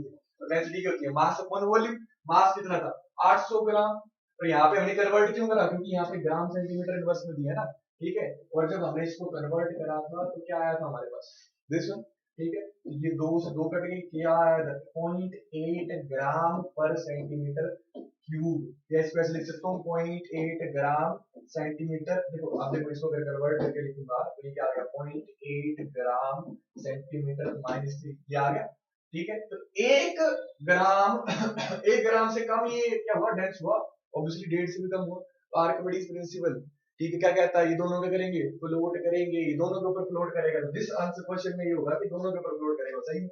पैकेट विल सिंक इन, गलत, तो packet will float in water and sink in, नहीं, तो packet will float in both, yes, तो A will be the right answer here, ठीक है, ए क्या रहेगा शायद। देखो बिल्कुल आर्किमिडीज क्वेश्चन में 2-3 क्वेश्चन आगे रखे होते हैं, हमने बड़ी डिटेल में डिस्कस करे थे, ठीक है। अब चलते हैं अगले की तरफ। A simple pendulum having bob of mass m and length of string L has time period of t, it is the mass of the bob if doubled, the length of the string is halved, then the time period of this pendulum will be। देखो ये जो double triple वाले question आए हैं ना, ये बहुत ज्यादा पूछे जाते हैं, सीडीएस की बात कर लो या एनडीए की बात करो, जब इसको आप सॉल्व करोगे तो यू फाइंड कि यहाँ पे टाइम पे कोई असर नहीं पड़ेगा, A will be the right answer, ठीक है। चलते हैं अगले क्वेश्चन की तरफ। तो भैया अगला क्वेश्चन तो बहुत ही आसान पूछ लिया गया था, ठीक है, अगर आप लेमन हो जिसने साइंस नहीं पढ़ी है तो भी आप उसका आंसर दे सकते थे। कहता है which one of the following device, एक डिवाइस है जो लाइट एनर्जी को किसमें कन्वर्ट करता है, इलेक्ट्रिकल एनर्जी को। तो आपने सोलार जो पैनल देखे होंगे जिनसे हम क्या करते हैं, सोलर लाइट बनाते हैं, सॉरी जिससे हम क्या करते हैं, हम क्या करते हैं, इलेक्ट्रिकल एनर्जी बनाते हैं, ठीक है। आपने घरों में देखा होगा कि बड़े बड़े सोलर पैनल लगे होते हैं, गीजर्स बन, जिनसे गीजर लोग गीजर का काम करते हैं, चाहे इलेक्ट्रिसिटी प्रोवाइड करने का काम करते हैं। तो यहाँ पे किसका आंसर होगा, solar cell, C will be the right answer for this, ठीक है। आगे चलते हैं हम लोग, तो ये आपके पास आगे पॉलिटिकल क्वेश्चन, और ये अंशु सर आपको डिटेल बताएंगे। हम लोग देखते हैं कि नेक्स्ट क्वेश्चन आपको कह रहा है कि which of the following is not a power of panchayat under article 243 जी, 243 जी के तहत आपके पास इनमें से कौन सी पावर नहीं है, ठीक है। पहली बात तो क्लास, लैंड रेगुलेशन की पावर नहीं होती है, ठीक है। लैंड इंप्रूवमेंट करने के लिए वो काम करते रहते हैं, ठीक है, कि कैसे आप खेती बाड़ी के अंदर लैंड को और इंप्रूव करो, फर्टिलिटी कैसे बढ़ेगी land. Implementation of land reforms जो आपको ऊपर से काम आते हैं, उसमें लैंड रिफॉर्म्स के लिए आप काम परमानेंटली करते हो। Land consolidation and soil conservation, natural सी बात है, इसके बिना तो आपका काम ही नहीं चलेगा अगर आप सॉइल कंजर्व नहीं करोगे। बट लैंड रेवेन्यू को रेगुलेट करने की पावर नहीं है, ये स्टेट लिस्ट के सब्जेक्ट है, ये स्टेट गवर्नमेंट की पावर है, ये पंचायत के पास नहीं है। अगर आप इस लॉ को पढ़ोगे तो ये 3 शब्द एक लाइन में इकट्ठे लिखे हैं क्लास 243 जी में, पहले सेक्शन में, ये आपके पास पावर नहीं है। तो आंसर क्या हो जाएगा, D, D will not B the power for this, ठीक है। चलिए नेक्स्ट क्वेश्चन की तरफ चलते हैं क्लास। अब आपको क्वेश्चन पूछ रहा है कि महामात और उसके फंक्शंस क्या है। क्लास ये क्वेश्चन आपको गुप्ता अंपायर से पूछा गया, ठीक है। चलो मैं एक शब्द को देखता हूँ, शायद आपने अशोका के समय पढ़ा होगा, धामा, ठीक है, द वर्ड इज धामा। तो धामा का हमें पता है कि रिलीजियस प्रोसेक्ट है, तो स्प्रेड ऑफ धामा, तो ऑप्शन से ही पता लग रहा है, ठीक है। अंत महाता, ये क्वेश्चन पहले सीडीएस में आ चुका है, ये फ्रंटियर इंचार्ज के ऊपर है, कि मतलब बॉर्डर्स को गार्ड करना, ठीक है। इजी हाथ, ये आपके पास किसके लिए है, विमेन वेलफेयर के लिए। और नगल वाले का ये आपके पास किसके पास है, सिटी एडमिनिस्ट्रेशन, यानी कि जो आपके आईएएस ऑफिसर आज की डेट में होते हैं वो वाला काम है। तो ये ऑप्शंस भी आसान थे क्लास। तो आपके पास जो 98 क्वेश्चन है, इसका आंसर बन जाएगा सी। अगर मैं इसको ऑप्शन के अकॉर्डिंग देखूंगा तो आंसर मेरे पास इसका क्या बनेगा, C will be the right answer, ठीक है, C will be the right answer. चलो चलो नेक्स्ट क्वेश्चन आपको कह रहा है कि who among the following is the author of the Hasta Ayurveda, ठीक है। हस्त आयुर्वेदा किसने लिखा है, दैट इज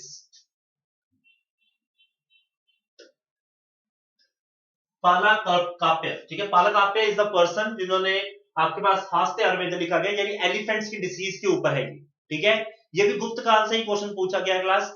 गुप्त काल का एडमिनिस्ट्रेशन, उस समय की साइंस एंड टेक्नोलॉजी, उस समय का literature, once in a time आपके पास एनडीए में आता ही आता है। कभी कालिदास को कवर करते हैं, कभी ब्रह्मगुप्त को कवर करते हैं। Many a time they have covered the Vishnugupta, ठीक है, चरक सुश्रुत के जो आसपास के लोग रहे हैं कश्मीर से बिलोंग करते हुए। ऐसे क्वेश्चंस आपके पास हमेशा रहे हैं गुप्त काल से। आप देख सकते हो दो क्वेश्चन एक ही लाइन में सीक्वेंस में पूछे गए, ठीक है। लोग कहते हैं कि सिर्फ मॉडर्न पढ़ो, एंशिएंट नहीं पढ़नी है, दो क्वेश्चन सीधे एंशिएंट से, अभी एक आधा और मिलेगा आपको, ठीक है। तो मॉडर्न हिस्ट्री भी इंपॉर्टेंट है क्लास, और एंशिएंट भी इक्वली इंपॉर्टेंट है। You can not left anything. अभी मैं आपको मेडिवल के बड़े अच्छे क्वेश्चन दिखाता हूं जो मेडिवल के बेसिस पे पूछे गए हैं, ठीक है। चलिए, ये क्वेश्चन आपका मॉडर्न हिस्ट्री से आया है, और यहां पर भी मैं देख रहा हूं बहुत सी मिस्टेक्स हो रही हैं ऑनलाइन में, देख रहा हूं। क्वेश्चन पूछा गया कि which of the following areas were acquired by the British under the treaty of Deogaon 1806। इस समय पे ओडिशा के आसपास के एरियाज के ऊपर विक्ट्री मिली थी क्लास। राजाजी भोसले द्वितीय इस युद्ध में हारे थे। इस ट्रीटी के तहत जो एरिया उनसे लिया गया था वो कटक का था, सूरत नहीं है। मैं बहुत जगह देख रहा हूं, तो Surat is been marked the answer, the right answer will be Cuttack. Cuttack का हिस्सा दिया गया था। इसके बाद एक ट्रीटी और होती है जिसमें आपके सूरत के हिस्से को दिया जाता है, लेकिन क्वेश्चन 1803 में दियोगांव की ट्रीटी पूछी गई है। Right answer will be Cuttack, ठीक है जी। चलिए, नेक्स्ट क्वेश्चन आपका थोड़ा सा कंट्रोवर्शियल है क्लास, मैं इस क्वेश्चन को एक्सप्लेन कर देता हूं आपके पास, ठीक है। पहला क्वेश्चन आपके पास है, पहली स्टेटमेंट है कि Maharashtra state has a maximum share of national highways in the terms of kilometre. NCERT के अकॉर्डिंग ये स्टेटमेंट बिल्कुल ट्रू है क्लास, ठीक है। दूसरा, the nature of terrain and the level of economic development is the reason of maximum share of national highways in the Maharashtra. वो कहता है कि डेवलपमेंट की वजह से, मतलब इतने सारे नेशनल हाईवेज हैं, इतनी बड़ी रोड्स हैं, क्योंकि इसका इकोनॉमिक डेवलपमेंट प्रोस्पेक्ट ज्यादा है। ये स्टेटमेंट भी ट्रू है एनसीईआरटी के अकॉर्डिंग। बट एट प्रेजेंट ये स्टेट शिफ्ट हो गई है उत्तर प्रदेश पे। ये दोनों नेशनल हाईवेज की लेंथ और आपके इकोनॉमिक प्रोस्पेक्ट के हिसाब से दोनों जगह आपकी यूपी ने कवर कर ली है। इसका आंसर नीदर ऑफ टू है as per the present scenario, as per the NCERT इसका आंसर हो जाएगा आपके पास टू। मैं अगर कहूंगा तो यूपीएससी एनसीईआरटी के अकॉर्डिंग ज्यादा चलती है, तो ज्यादा इसका आंसर रहने के चांसेस है सी। करंट अफेयर के बेसिस पे पूछा गया तो आंसर हो जाएगा डी, ठीक है। तो कुछ क्वेश्चन थोड़े से कंट्रोवर्शियल रहे हैं, जैसे मैंने आपको स्टार्टिंग में भी एक आधा क्वेश्चन बताया, एक आधा क्वेश्चन और कंट्रोवर्शियल है। ये यूपीएससी की आंसर की के अकॉर्डिंग जस्टिफाई होगा class, not as per the our information, Google information और द एनसीईआरटी बेस्ड। यहाँ पर उसने इसको करंट अफेयर पे पूछा है या स्टैटिक पोर्शन के हिसाब से पूछा, तो आंसर वेरिएट कर रहा है, ठीक है। स्टेटमेंट दोनों ट्रू है, मैंने आपको बता दिया, ठीक है। चलिए, नेक्स्ट क्वेश्चन बड़ा इंटरेस्टिंग है क्लास। द एक्टिविटीज और services focus on creation, rearrangement and the interpretation of new and existing ideas referred to। अब मैं बताता हूं यहाँ बच्चे क्या गलती करते हैं। बच्चे primary sector, secondary sector, tertiary sector पढ़ा, ठीक है।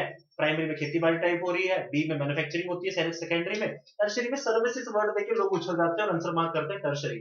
आंसर गलत है क्लास। आज की डेट में आपके पास 5 सेक्टर्स हो चुके हैं क्लास, जिसमें से एक आपके पास क्वार्टनरी है, फोर्थ, और ये आपके पास क्या है, तो 5वें नंबर पे क्विनरी। तो जो न्यू आइडियाज आपके पास आए हैं ना क्लास, जो उसको स्टार्टअप के तौर पर देखते हो, ये आपके पास क्विनरी एक्टिविटीज में से एक है क्लास। तो आंसर इसका जो आपका 102 है, उसका आंसर क्या होगा, क्विनरी एक्टिविटीज, ठीक है। यार अब जो साइंटिस्ट लोग हैं वो कहां जाएंगे, उसकी गिनती सर्विस सेक्टर में थोड़ी हो रही है। जो एजुकेशन में आज की डेट में हम लोग इतनी टेक्नोलॉजी पे काम कर रहे हैं, हम सर्विस सेक्टर थोड़ी काउंट हो रहे हैं क्लास, ये नहीं है, क्विनरी हो चुका है।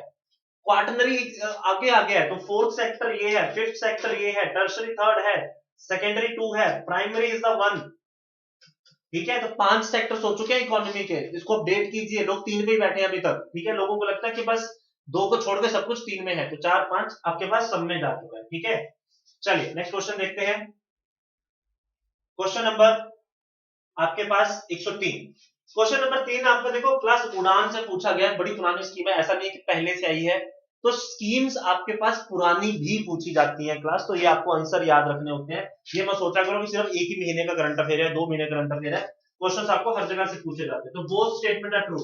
It is an innovative scheme to develop the regional aviation market, regional level पर एविएशन मार्केट को डेवलप करना है। दूसरा, अफोर्डेबिलिटी देनी है।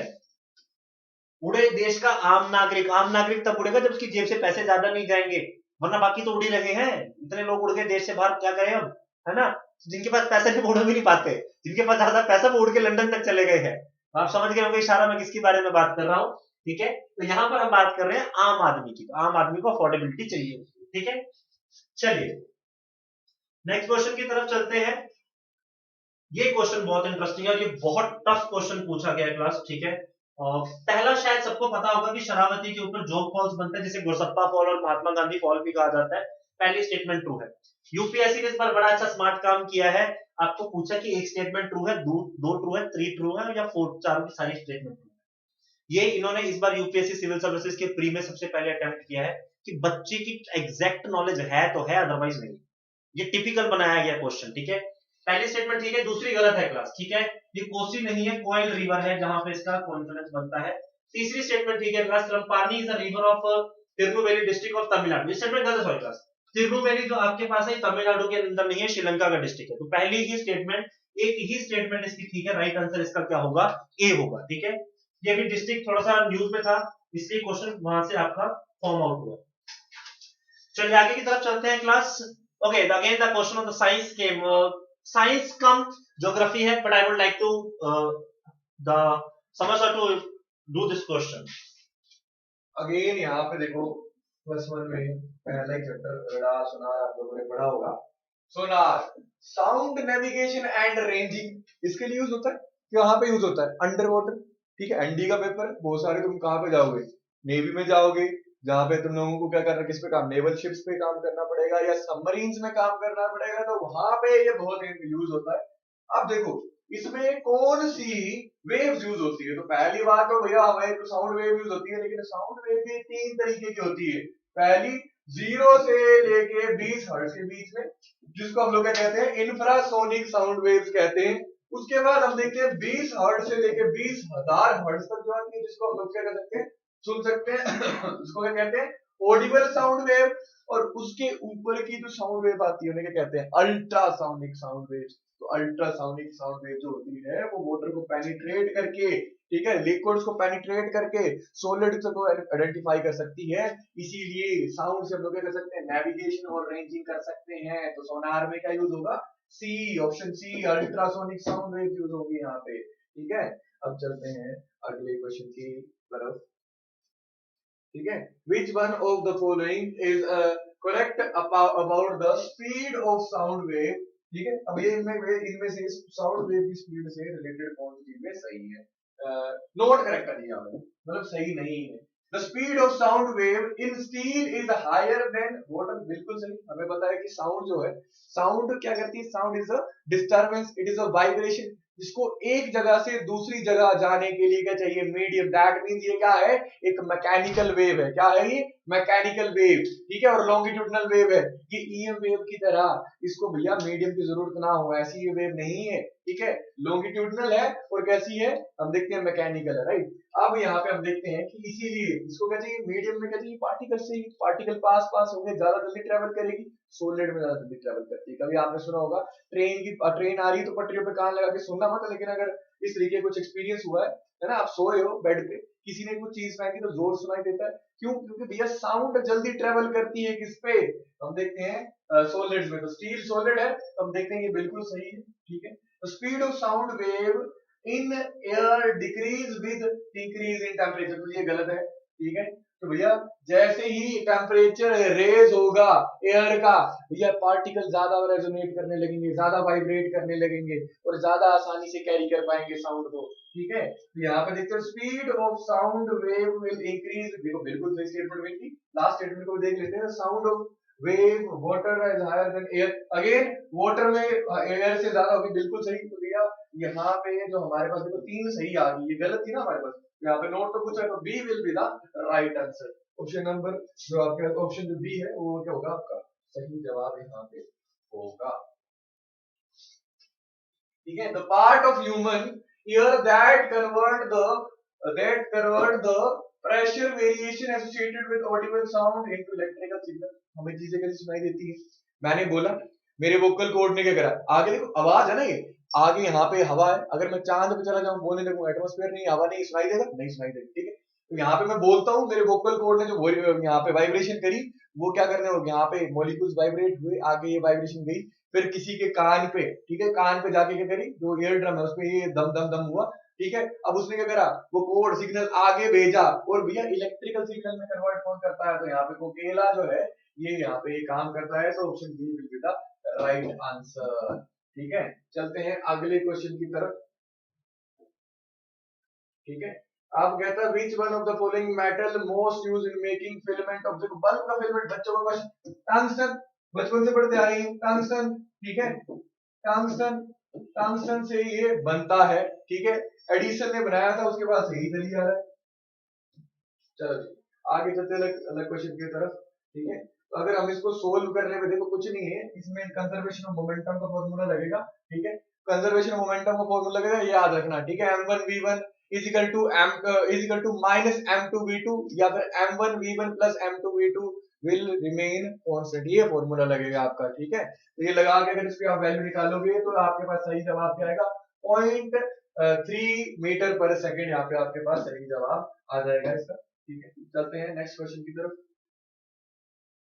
अब यहाँ पे अगेन एक आसान क्वेश्चन पूछा है। ठीक है, कहता है कि माइक्रोफोन क्या करता है, इलेक्ट्रिकल सिग्नल से माइक्रोफोन का काम नहीं होता है। आप बोल रहे हो तो आपको, आप कैसे बोल रहे हो, आप जो बोल रहे हो वो साउंड का सिग्नल है, इसको इलेक्ट्रिकल सिग्नल में कन्वर्ट करता है। फिर आपका जो फोन है, ठीक है, उसको हम देखते हैं कि वो इलेक्ट्रिकल सिग्नल को क्या करता है, ईएम वेव्स में कन्वर्ट करके वो क्या करता है, भेजता है टावर तक, फिर जाता है। तो माइक्रोफोन क्या करेगा, साउंड वेव्स को इलेक्ट्रिकल सिग्नल में कन्वर्ट करता है। B will be the right answer here.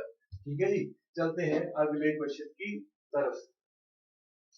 ठीक है, तो अब यहाँ पे हम देखते हैं अगला क्वेश्चन आता है, to help deep sea divers breathe they carry cylinder of oxygen mixed with, देखो होती नाइट्रोजन भी है और हीलियम भी है। ठीक है, लेकिन यहाँ पे जो हीलियम है, ठीक है, वो क्या यहाँ पे देखो ब्रीदिंग में हेल्प करने की बात कही है। ठीक है, नाइट्रोजन वैसे भी एयर में होती है, ब्रीदिंग में हेल्प करने के लिए, प्रेशर को काउंटर करने के लिए। ठीक है, हीलियम नोबल गैस है आपको पता है, तो कंप्रेस करना उसको आसान नहीं है, नाइट्रोजन और ऑक्सीजन को कंप्रेस करना आसान है। ठीक है, तो भैया जरा सा प्रेशर बढ़ेगा तो नाइट्रोजन और ऑक्सीजन को कंप्रेस हो जाएगी। डीप डाइवर्स के ऊपर एटमॉस्फेरिक के साथ साथ, एटमॉस्फेरिक प्रेशर के साथ साथ जो उनके ऊपर जो पानी है उसका भी प्रेशर आ रहा है। ठीक है, तो लंग्स को क्या चाहिए भैया, हम लोगों को क्या करना, काउंटर करना उस प्रेशर को, तो क्या यूज करेंगे हम, हीलियम को यूज करेंगे। क्या यूज करेंगे, हीलियम यहाँ पे यूज करेंगे जी। अगला क्वेश्चन की तरफ आ जाते हैं। Which of the following compound undergo thermal decomposition, thermal decomposition किसकी होती है, तो मैग्नीशियम ऑक्साइड जो है इसकी थर्मो ये होती है। आपको 10th क्लास की बुक में अगर आपने एनसीईआरटी पढ़ी है तो मैग्नीशियम रिबन वाला आपने जो एक छोटा सा कंसेप्ट था वो पढ़ा होगा। ठीक है, तो भैया ये आपके पास D will be the right answer है। ठीक है, चलते हैं आगे। Transfer of electrical signal by nerve cell in human body is enabled by, तो भैया ये कैसे एनेबल होता है। ठीक है, ये किसकी मदद से होता है, तो भैया ये आयंस होते हैं, कहते हैं सोडियम और पोटेशियम, जो बहुत जरूरी होता है। जब आपकी बॉडी में सोडियम और पोटेशियम की कमी हो जाती है ना, तो फिर आपकी बॉडी में सुन पड़ जाती है, हाथ सो जाता है, कहते हैं जी झुनझुन हो रहा है, पैर सो गया जी, कहते हैं ना, ये कहते हैं। फिर क्योंकि इलेक्ट्रोलाइट्स कम हो गए बॉडी में, नर्व नर्व जो हमारा सिस्टम था वो चीजें काम नहीं कर पा रहा था। ठीक है, तो यहाँ पे क्या आंसर होगा, sodium and potassium, D will be the right answer है। चलते हैं आगे। ठीक है जी, अगले पे आते हैं। कहता silver artefacts get transition in air due to formation, मतलब ये सिंपल सी बात है, इसकी करोजन की बात कर रहा है कि इनको भैया जंग कैसे लगता है। सिल्वर का मतलब क्या होता है, सिल्वर का मतलब है चांदी। ठीक है, तो चांदी को ऑक्सीजन जंग नहीं लगाती है, क्या लगाता है, सल्फर। ठीक है, तो यहाँ पे सिल्वर क्लोराइड बिल्कुल नहीं। ठीक है, ऑक्साइड, ये दोनों जंग नहीं लगा सकते। अब देखो यहाँ पे क्वेश्चन पे क्या आएगा, सिल्वर सल्फाइड और सल्फेट, जो सल्फेट है दैट मींस SO4।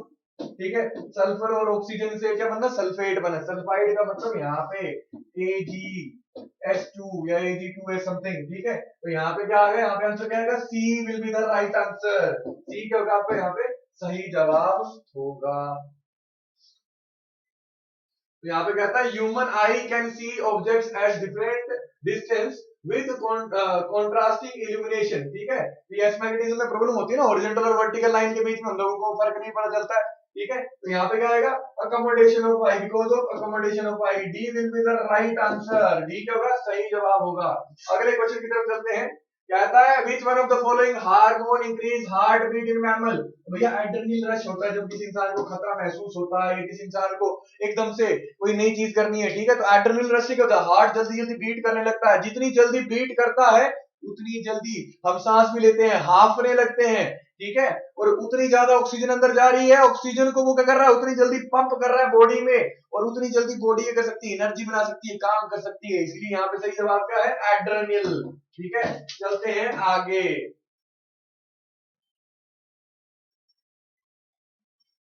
ठीक है, तो कहता है the digestion of fat in human intestine performed by, तो क्या करता है, बाइल और नाइट्रेज जो है ये एंजाइम्स हैं जो इसके पीछे रिस्पॉन्सिबल होते हैं। ठीक है, और बाइल डक्ट से जो हम लिखते हैं, और हम लिखते हैं कि ये बाकी सेक्रेशन के डक्ट से जो निकलते हैं और ये क्या करते हैं, फैट को डाइजेस्ट करते हैं। अगला क्वेश्चन देखते हैं, which of the following statement about animal cell and plant cell is correct? Animal cell have only cell membrane, ठीक है, एनिमल सेल के have only cell membrane not cell wall, ये तो ठीक कहा है। ठीक है, उसके अलावा कहता है whereas the plant cell have only cell wall not, plant cell के पास दोनों चीजें होती हैं। ठीक है, ये गलत हो गया। Animal cell have only cell membrane not cell wall, ठीक है, but plant cell have both, ठीक है, बिल्कुल सही है जी। ठीक है, अब यहाँ पे नोट तो नहीं लिखा है, नहीं तो करेक्ट ही ढूंढना है, लेकिन एक बार फिर बाकी देख लेते हैं। Both animal and plant cell have cell membrane and cell wall, नहीं थी क्या एनिमल सेल के पास, तो यही तो डिफरेंस है एनिमल और प्लांट का। ठीक है, बाकी लोकोमोशन भी फेल हो जाता है, और जो आपके पास ऑटोट्रोपिज्म है वो भी फेल हो जाता है। एक ही तो डिफरेंस है कि एनिमल एनिमल सेल से बने, प्लांट प्लांट सेल से बने। ठीक है, only some cells of animal have cell wall, किसी के पास सेल वॉल नहीं है, तो B will be the right answer यहाँ पे। ठीक है, चलो आगे हम बात करते हैं। Lymph is a tissue fluid present in intercellular space. देखो फ्लूइड की बात आ गई पानी की तरह। ठीक है, तो यहाँ पे फ्लूइड की जब बात करते हैं, और ये क्या टिश्यू में फ्लूइड है, तो प्लाज्मा की तरह होता है। Option D will be the right answer है। ठीक है, ऑप्शन डी होगा तो सही जवाब इसका हो जाएगा जी। ठीक है, अब चलते हैं आगे। ठीक है, तो अब हम चलते हैं the break down of glucose in cytoplasm result in formation of, तो ग्लूकोज जब भी टूटता है तो एक तो भैया पायरुवेट बनता है, दूसरा क्या रिलीज होती है, एनर्जी बनती है, तो option A will be the right answer है। ठीक है, अब इसके बाद अंशु सर आ जाएंगे, करंट अफेयर आ गया, रफेल नडाल पहुंच गए। चलिए, ये बड़ा मैं सबको बच्चे बोलता हूँ कि यार एनडीए में कुछ पढ़ के जाओ ना जाओ, टेनिस जरूर पढ़ के जाओ, पक्का क्वेश्चन आता है, हर बार का ट्रेंड है, देख लेना। तो राफेल नडाल ने इस बार फ्रेंच ओपन जीता था टेनिस टूर्नामेंट, किसको हराया था, नॉर्वे के कैस्पर रूड को हराया था। ठीक है, बड़ा इंपॉर्टेंट है, सिंपल सा क्वेश्चन है, कैस्पर रूड को हराया था, नॉर्वे के है।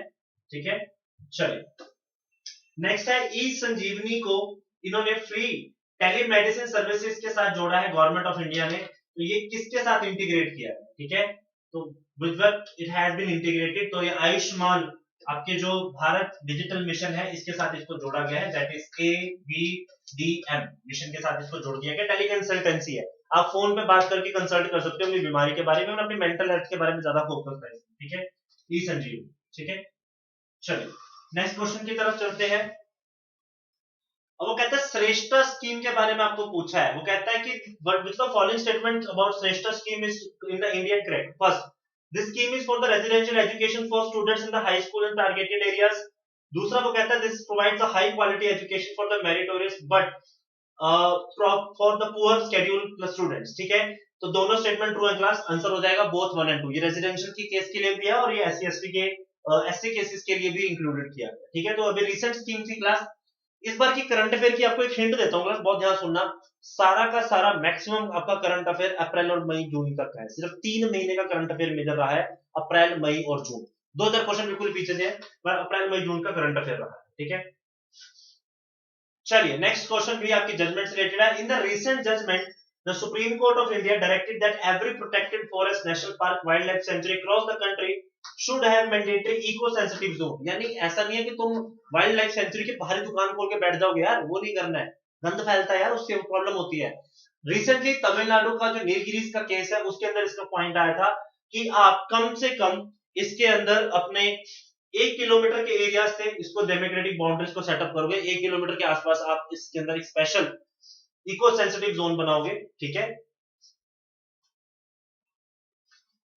चलिए नेक्स्ट आपके पास who among the following is the author of the book tomb of sand. Class बड़ा इंपॉर्टेंट था, इतने सारे अवार्ड्स मिले हैं। ठीक है, गीतांजलि श्री, ठीक है, जिन्होंने इस बुक को लिखा है the person is Geetanjali Shree. ठीक है, बुक्स एंड ऑथर्स का कैटेगरी है क्लास, पूछे जाते हैं क्वेश्चंस।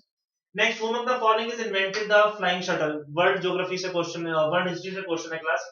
फ्लाइंग शटल्स आपने देखा होगा पुराने जमाने में सूत को रेतने के लिए बड़ी सी मशीन होती थी, उसको ऐसे ऐसे करके चलाया जाता था। कहीं सुई धागा मूवी में दिखाया भी गया इसको, ठीक है। जॉन के वाज द पर्सन जिन्होंने इसको इन्वेंट किया था, ठीक है। B is the right answer. चलिए नेक्स्ट क्वेश्चन देखते हैं आपके पास। Where did Netaji Subhash Chandra Bose announce the formation of Government of Free India in 1943? Cathay hall, Singapore. बहुत आसान क्वेश्चन है क्लास, सबने सुना होगा इसके बारे में। जगह का नाम था कैथी हॉल, ठीक है। Kathy Hall that is in the Singapore, जहां पे इसकी अनाउंसमेंट की गई थी इंडियन गवर्नमेंट की, जिसमें नेताजी सुभाष चंद्र बोस ने खुद को क्या बताया था कि वो इस head of the state, presidential type of government के बारे में बात की गई थी सुभाष चंद्र बोस के द्वारा, not the democratic one like we have. Next बहुत आसान क्वेश्चन पूछा गया class. Whom of the following introduced the objective resolution, जो बाद में आपका क्या बनता है, प्रियम्बल। 13 दिसंबर 1946 को ऑब्जेक्टिव रेजोल्यूशन किसने पास किया था, जवाहरलाल नेहरू जी ने किया, ठीक है। प्रियम्बल बना ये बाद में, ठीक है, कि क्या उद्देश्य क्या संकल्प हम संविधान के लिए ले रहे हैं, that is objective resolution. Moving further class, अब आपको सीक्वेंस पूछा गया है कि आपको बताना है कि इनमें से कौन सा मूवमेंट पहले हुआ है, कौन सा बाद में, ठीक है। खेड़ा मूवमेंट सबसे पहले था क्लास, उसके बाद आपके पास बारडोली मूवमेंट होता है, उसके बाद गांधी पैक्ट होता है, फिर आपके सेकंड राउंड टेबल कॉन्फ्रेंस है, ठीक है। अगर आप इन दोनों को देखते तो शायद आंसर मिलता कि गांधी इरविन पैक्ट के बाद ही सेकंड राउंड टेबल कॉन्फ्रेंस थी, तो 1 के बाद 2 जहां पर आ रहा है वो आंसर बन सकता था, ठीक है। तो सब जगह 1 के बाद 2 ही था, चलो ये तो उन्होंने कर दिया। बट खेड़ा सत्याग्रह 1928 के अंदर था, तो 4 से ऑप्शन स्टार्ट था, ठीक है। 4 3 1 2 is the right answer. Just बाद का इंसिडेंट है तो आपको आंसर पता लग जाता, ठीक है। चलिए moving further, sorry just give me a second. चलिए उसके बाद है 130वां क्वेश्चन कि which of the following statement is true about the unionist party. Punjab में बनती है एक party, political party representing the interest of landlords in Punjab. बिल्कुल ठीक है, भी लैंडलॉर्ड कमेटी थी ये, ठीक है, कि हमारे जो राइट्स है वो मेंटेन रहे during the first world war and after that, ठीक है। और इसके अंदर हिंदू मुस्लिम बहुत सारे प्रोमिनेंट पर्सनालिटीज, जैसे हरियाणा के बड़े विख्यात आदमी जिन्होंने भाखड़ा डैम को प्रोजेक्ट को तैयार किया था, that is sir Chhotu Ram, वो इसके मेंबर थे। सिकंदर हयात इसके मेंबर हुआ करते, फजील हुसैन इसके मेंबर थे। तो ये दोनों पार्टीशन के भी अगेंस्ट थे क्लास, ये नहीं चाहते थे कि पार्टीशन हो, क्योंकि इकट्ठे रहते तो बेनिफिट था, ठीक है। पार्टीशन दोनों स्टेटमेंट ट्रू है क्लास की, ठीक है। अच्छा क्वेश्चन है क्लास, बिल्कुल इंटरनल डेप्थ से पूछा, डिफिकल्ट क्वेश्चन है क्लास, ठीक है।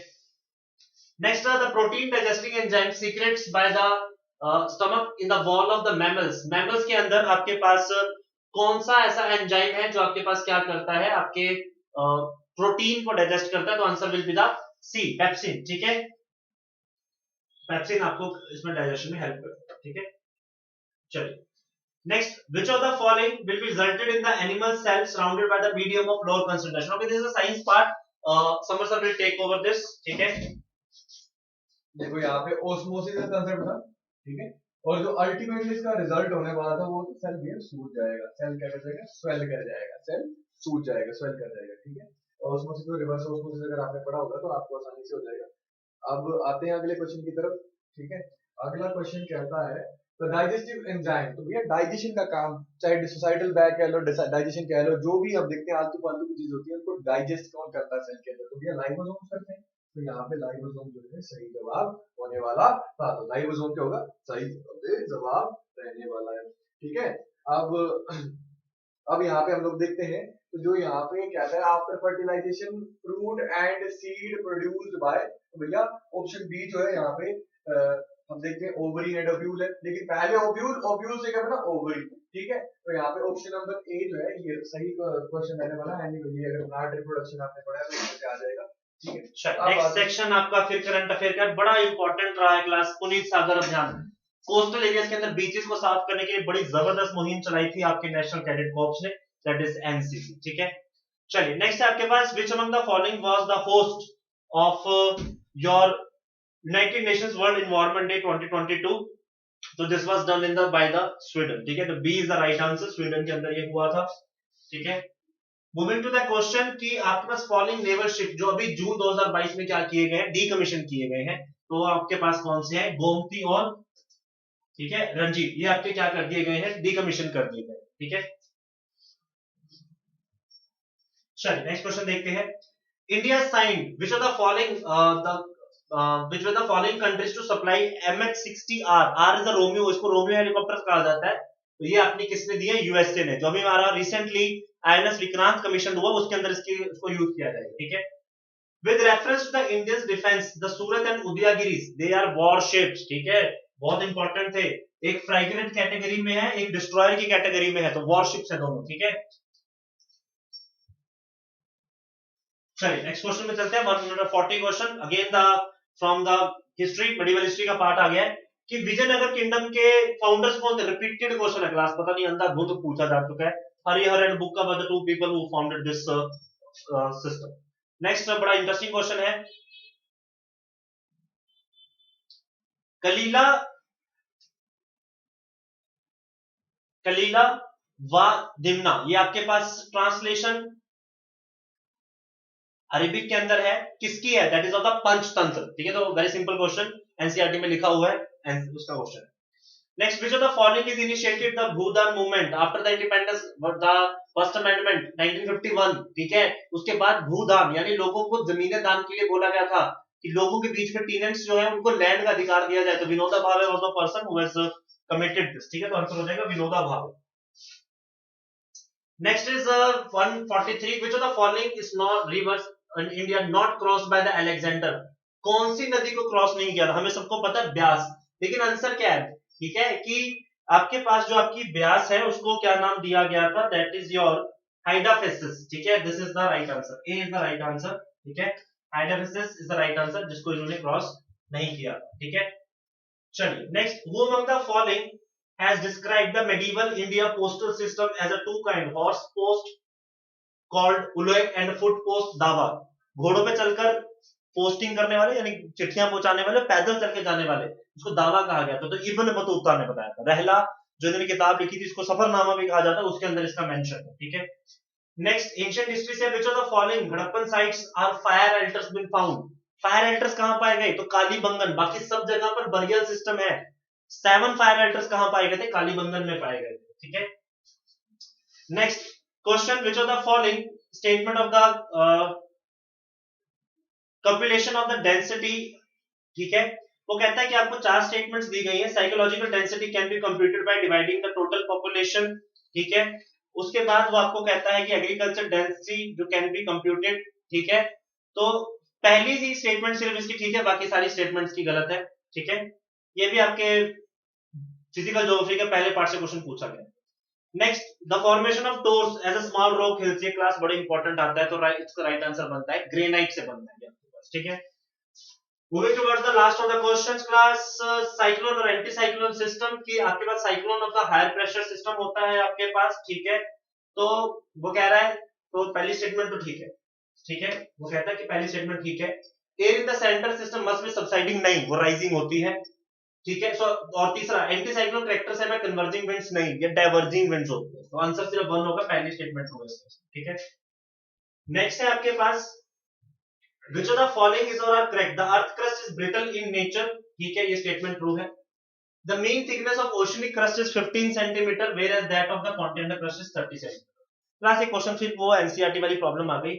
इसका एक पार्ट तो ठीक है एनसीईआरटी के अकॉर्डिंग 30 सेंटीमीटर, बट क्रस्ट का 15 सेंटीमीटर वाला, ओशियनिक क्रस्ट 15 सेंटीमीटर पे नहीं है, 7 to 8 सेंटीमीटर होती है। तो मेरे अकॉर्डिंग तो इसका आंसर ए बनना चाहिए, बट कई जगह पे इसको 2 भी मार्क किया गया क्योंकि कई जगह पे गूगल का आंसर मैच नहीं कर रहा है। अगर हम गूगल इसको करते हैं तो कई जगह पे 15 दिया हो, तो आधी स्टेटमेंट ठीक है, आधी गलत है। तो मुझे नहीं लगता कि यूपीएससी ने कोई इसमें मिस्टेक की होगी, ये इंटेंशनल मिस्टेक लग रही है मुझे। तो right answer will B only one, ठीक है। एक ही स्टेटमेंट हुआ, दूसरी स्टेटमेंट में एक गलती है इसमें, ठीक है। चलिए moving to the last question.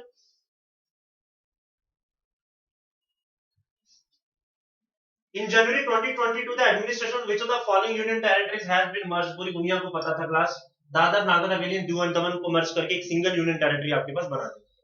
अगर इस पेपर कोई ओवरऑल बात की जाए, अगर मैं जीएस पोर्शन की बात करता हूं, तो इसका जो जीएस पोर्शन अगर मैं कहूं कि उसके 50 क्वेश्चन थे, तो 50 में से नियर अबाउट 30 क्वेश्चन सिंपल थे क्लास, जो अटेम्प्टेबल थे। 20 क्वेश्चन मैं कह सकता हूं कि चलो लग रहा होगा कि थोड़े से ज्यादा मेहनत करने वाले बच्चों के लिए थे, या 10 क्वेश्चन तो मेरे को भी ऐसा लग रहा है कि नहीं बड़े अच्छे लेवल पर थे, इसको अटेम्प्ट करना मुश्किल था। बट 30 क्वेश्चंस आपकी रीच में थे क्लास, तो 50 में से 30 क्वेश्चंस अगर आप करते हो, 4 से मल्टीप्लाई करते हो, तो 120 क्वेश्चन मार्क्स आपको अगर एक ही सेट दे देता है तो बहुत आसान था। साइंस के लिए आपको समझ से बताएंगे कि लेवल कैसा रहा, कि कितना अटेम्प्टेबल था, कितना नहीं था। देखो, अगर मैं साइंस की बात करूं तो जो ट्रेंड है कि ये थोड़ा देखो केमिस्ट्री से ज्यादा इस बार वैसे ही आया था जैसा हर बार आता है, ठीक है। लेकिन ये बात हम लोगों को लेके चलनी है कि जब भी आप एक डिफेंस एस्पिरेंट की तरह, आप डिफेंस एस्पिरेंट हो और अगर आप फौज में जाना चाहते हो या आर्मी में, एयरफोर्स में, किसी में भी, या नेवी में जाना चाहते हो, तो आपके पास सिर्फ और सिर्फ फिजिकल फिटनेस से काम नहीं चाहिए। आपको क्या चाहिए? फिजिकल फिटनेस, एक ओलंपियन की फिजिकल फिटनेस चाहिए, और आईआईटी एनवाईटी तो छोड़ो, आपको एक साइंटिस्ट का क्या चाहिए? दिमाग चाहिए। तो दोनों चीजें चाहिए। और सबसे इंपॉर्टेंट चीज, आपके आसपास क्या चीजें हैं ना, उनके बारे में आपको अवेयर होना पड़ेगा। अपने बारे में सेल्फ अवेयरनेस आपको चाहिए, ठीक है? It was all about basic awareness, जो आपके इर्द गिर्द चीजें होती हैं। बाकी जिस तरीके का पेपर आता है, ज्यादा डेविएट उसमें हमने डेविएशन कुछ देखी नहीं, ठीक है? तो अब जो हो गया सो हो गया। अगर आपका पेपर बहुत अच्छा हुआ है तो फिर तैयारी करिए एसएसबी की। और अगर आपको लगता है कि इस बार कुछ मार्क्स से आप रह गए हैं, तो कोई भी डिसहार्ट होने की बात नहीं है। आप फिर से, जो आपके पास अप्रैल में एग्जाम आएगा उसकी तैयारी अभी से शुरू कर दीजिए। ज्ञानम आपके लिए बहुत सारे कोर्सेज लेके भी आया है, ऑफलाइन और ऑनलाइन। आप ज्ञानम की ऑफिशियल वेबसाइट पे जाके हम विजिट कर सकते हैं, या आप हम लोगों को डिस्क्रिप्शन में दी गई डिटेल से कांटेक्ट कर सकते हैं। तो इसी के साथ वीडियो खत्म करते हैं, मिलेंगे कभी किसी अगले लेक्चर में। तब तक के लिए अलविदा, जय हिंद, जय जय Bharat. Bharat. Bye bye, goodbye, take care of yourself, God bless you all, keep studying, keep motivating, bye bye.